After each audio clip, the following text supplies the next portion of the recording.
नमस्कार, मैं प्रियंका डामोर और आप देख रहे हैं रेडियो वेरितास एशिया हिंदी। कलीसियाई समाचार में आप सभी का स्वागत है। कलीसियाई समाचारों में प्रमुख हैं: संत पिता द्वारा म्यांमार में हिंसा समाप्त करने का आह्वान, यूरोपीय धर्माध्यक्षों द्वारा म्यांमार दमन समाप्त करने की मांग, पाकिस्तान के शहबाज भट्टी की हत्या की 10वीं वर्षगांठ पर उनके भाई पॉल भट्टी ने उनके मूल्यों को याद किया।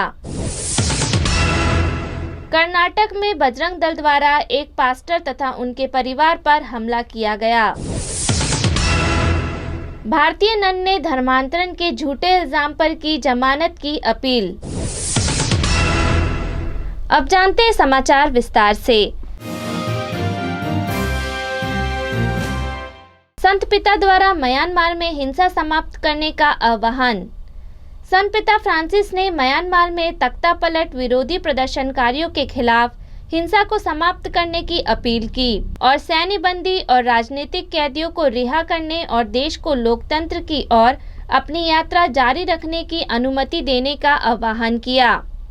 संत पिता फ्रांसिस ने बुधवार आम दर्शन के दौरान म्यांमार में 1 फरवरी को तख्तापलट के बाद खूनी संघर्ष का सामना करने वाले लोगों को याद करते हुए अंतर्राष्ट्रीय समुदाय से इसके समाधान हेतु निवेदन किया। 1 फरवरी को सैन्य तख्तापलट के बाद से लोकतंत्र समर्थन मार्च में भाग लेने वाले कम से कम 30 लोग मारे गए हैं।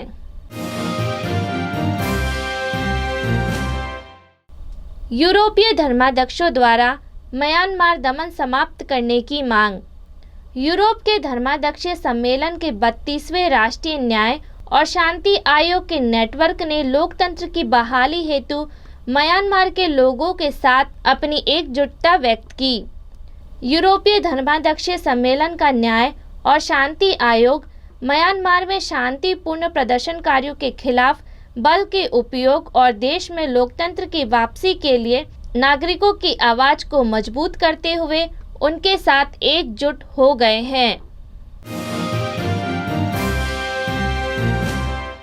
पाकिस्तान के शहबाज भट्टी की हत्या की 10वीं वर्षगांठ पर उनके भाई पॉल भट्टी ने उनके मूल्यों को याद किया।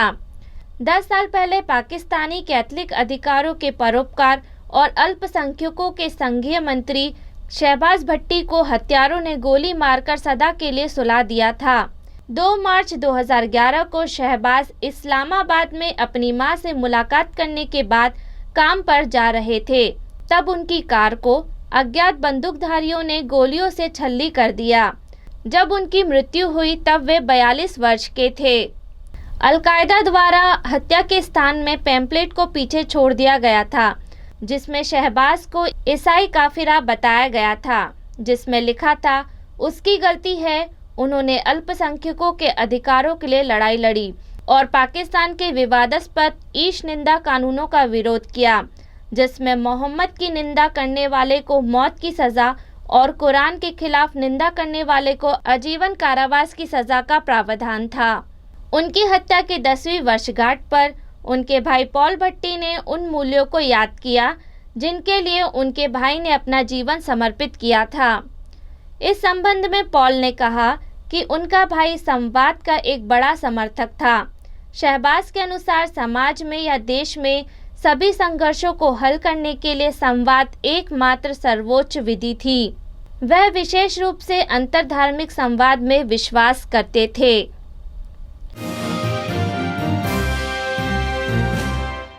कर्नाटक में बजरंग दल के द्वारा एक पास्टर तथा उनके परिवार पर हमला किया गया।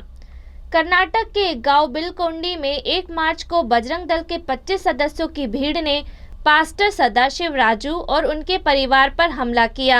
हमले के दिन पास्टर अपने बेटे का जन्मदिन मना रहे थे। हमले के दिन 7 ईसाई घायल हो गए। उन्हें शहर के एक निजी अस्पताल ले जाया गया। पास्टर राजू ने इंटरनेशनल क्रिश्चियन कंसर्न को बताया कि 6 लोग लगातार मुझे घूंसे मार रहे थे और मैं खुद को बचाने की पूरी कोशिश कर रहा था। उन्होंने मेरी पत्नी को पीटा क्योंकि वह मुझे छुड़ाने की कोशिश कर रही थी। वह बुरी तरह से घायल हो गई थी। वह इस घटना के बाद अपने माता पिता के घर चली गई है। पास्टर राजू पिछले 12 वर्षों से बिलकोंडी गांव में एक भारतीय पेंटिकोस्टल चर्च का नेतृत्व कर रहे हैं। पास्टर राजू ने आईसीसी को बताया, मैंने कभी किसी को अपना धर्म बदलने के लिए मजबूर नहीं किया। अगर लोग मेरे पास ज़रूरतों के लिए आते हैं तो मैं उनके लिए प्रार्थना करता हूँ। कभी कभी वो ठीक हो जाते हैं और वे अपनी मर्जी से चर्च जाना चाहते हैं।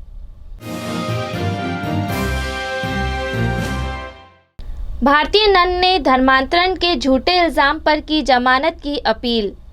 भारत के मध्य प्रदेश राज्य में धर्मांतरण के आरोप में गिरफ्तारी का सामना कर रही एक कैथोलिक नन की जमानत को ट्रायल कोर्ट द्वारा ठुकरा दिए जाने के बाद राज्य की उच्च न्यायालय में अग्रिम जमानत की अपील की है।